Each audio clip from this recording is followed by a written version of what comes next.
जय जोहार, नमस्कार संगवारी हो। आप देख रहे हैं अभी छत्तीसगढ़ प्रदेश की तमाम बड़ी खबर देखने के लिए हमारे चैनल को सब्सक्राइब कीजिए और बेल आइकन के बटन को प्रेस कीजिए और इसी तरह से लगातार हमारी खबरें देखने के लिए बेल आइकन के बटन को प्रेस कीजिए।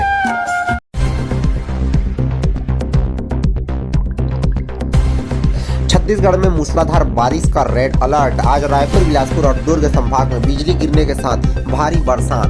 बस्तर में बाढ़ के भी हालात हैं। छत्तीसगढ़ के बस्तर, दुर्ग, रायपुर और बिलासपुर संभाग में मूसलाधार बरसात होगी। मौसम विभाग ने अगले 24 घंटों के दौरान बीजापुर, दंतेवाड़ा और सुकमा जिलों में भारी से अति भारी वर्षा की चेतावनी जारी की है। वहीं बस्तर जिले में भी भारी वर्षा की संभावना जताई जा रही है। इधर रायपुर, दुर्ग और बिलासपुर संभाग के सभी जिलों में 1-2 स्थानों पर आकाशीय बिजली गिरने की संभावना जताई गई है। इसके अलावा 10 मैदानी जिलों में भारी बरसात की चेतावनी भी दी गई है। रायपुर मौसम विज्ञान केंद्र ने रविवार शाम 4:30 बजे एक त्वरित पूर्वानुमान जारी किया। इसके मुताबिक अगले 4 घंटों में प्रदेश के रायपुर, बिलासपुर और दुर्ग संभाग के सभी जिलों में 1-2 स्थानों पर गरज चमक के साथ वज्रपात होने की प्रबल संभावना है।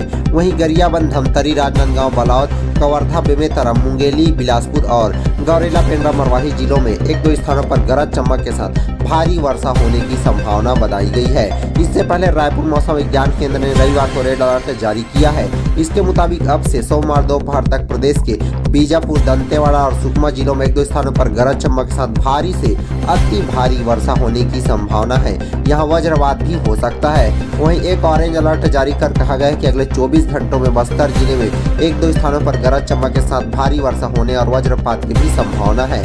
मौसम विज्ञान केंद्र के मुताबिक जिस तरह का मौसमी तंत्र बना हुआ है, उसके मुताबिक 11 सितंबर को प्रदेश के दूसरे हिस्सों में अनेक स्थानों पर हल्की से मध्यम वर्षा हुई है और गरज चमक के साथ छींटे भी पड़े हैं। 1-2 स्थानों पर वज्रपात और भारी वर्षा होने की संभावना भी थी।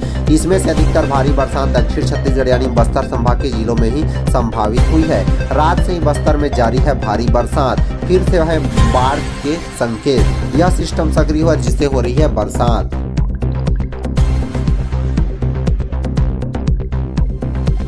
रविवार को रायपुर में नहीं निकली झांकी। मौसम में आए बदलाव की वजह से प्रशासन ने लिया फैसला। अब सोमवार रात को होगा आयोजन। रायपुर जिला प्रशासन ने झांकी को लेकर बड़ा फैसला किया है।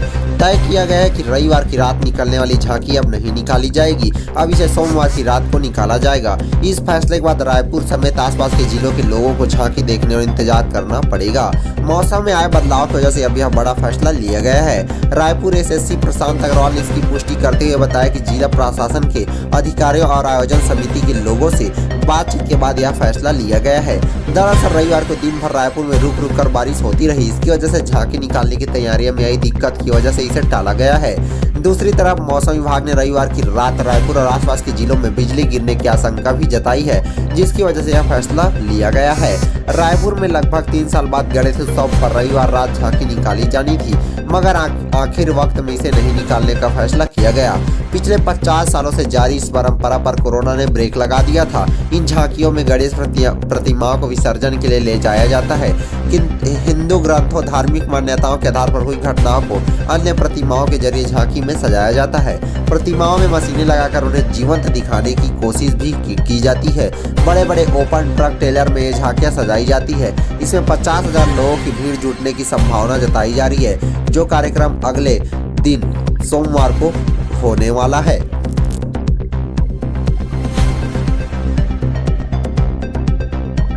YouTube से पढ़कर भिलाई की बेटी ने क्लियर किया नीट। कोविड में ऑफलाइन पढ़ाई बंद हुई तो ऑनलाइन फ्री क्लास कर पाया MBBS में सिलेक्शन। भिलाई की बेटी समृद्धि पांडे ने YouTube से पढ़ाई कर पहली बार में ही अच्छी रैंक से नीट क्लियर किया है। समृद्धि का कहना है कि कोरोना काल में ऑफलाइन क्लास बंद होने से उन्हें लग रहा था कि 1 साल ड्रॉप करना पड़ेगा। इसके बाद उन्होंने YouTube में अच्छे टीचर्स की निःशुल्क ऑनलाइन क्लास लेना शुरू किया। इससे उनकी तैयारी काफ़ी अच्छी हो गई और उन्होंने 720 में 580 नंबर हासिल कर पहली बार में ही एग्जाम क्लियर कर लिया है। समृद्धि ने बचपन से ही डॉक्टर बनना चाहती थी। उन्होंने बताया कि बचपन में वह डॉक्टरों के बारे में पढ़ती थी। DPS रिसाली में उन्होंने इसके लिए काफ़ी अच्छा माहौल मिला।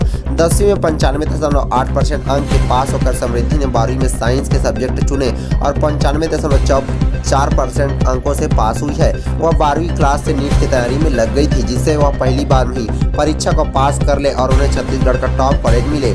उनका सपना पूरा हुआ। इससे उनका परिवार काफ़ी खुश नजर आ रहा है। समृद्धि के पिता विमल कांत पांडे बीएसपी के मार्चेंट मिल में चार्जमैन है। वहीं मां आभा पांडे निजी स्कूल में टीचर हैं और छोटी बहन स्वाति पांडे 10वीं में पढ़ रही है। विमल पांडे और आभा पांडे का कहना है कि उन्होंने कभी बेटा और बेटी में भेदभाव नहीं समझा। उनकी 2 बेटियां हैं, उन्होंने बेटों की तरह परवरिश दी है।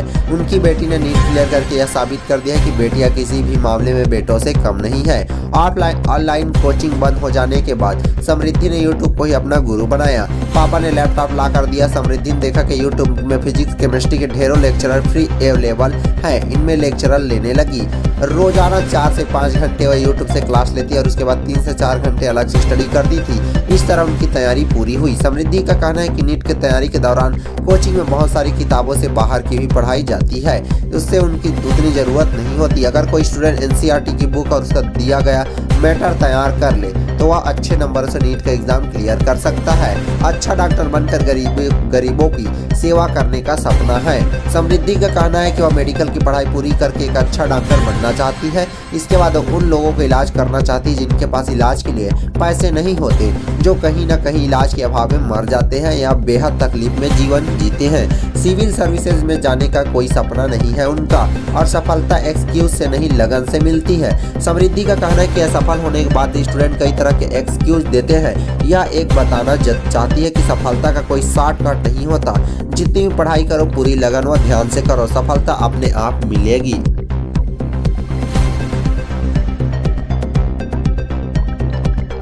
रायगढ़ में मुख्यमंत्री भेंट मुलाकात कार्यक्रम की रिहर्सल जारी।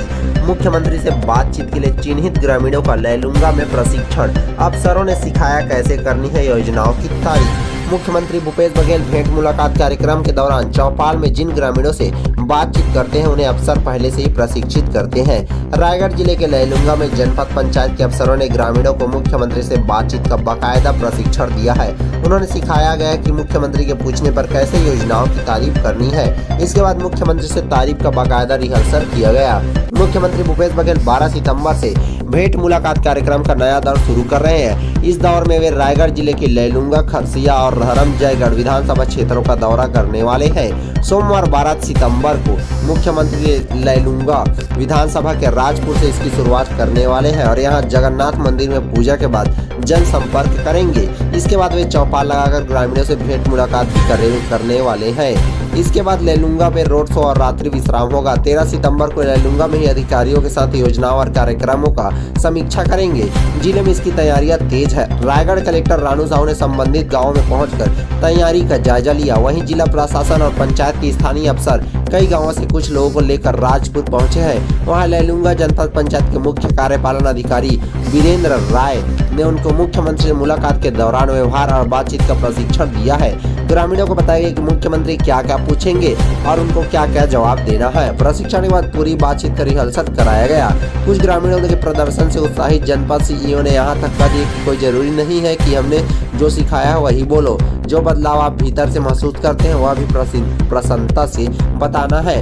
मंत्री उमेश पटेल के घर भी जाने वाले हैं भूपेश बघेल और अब तक 28 विधानसभा क्षेत्रों में लग चुकी है चौपाल।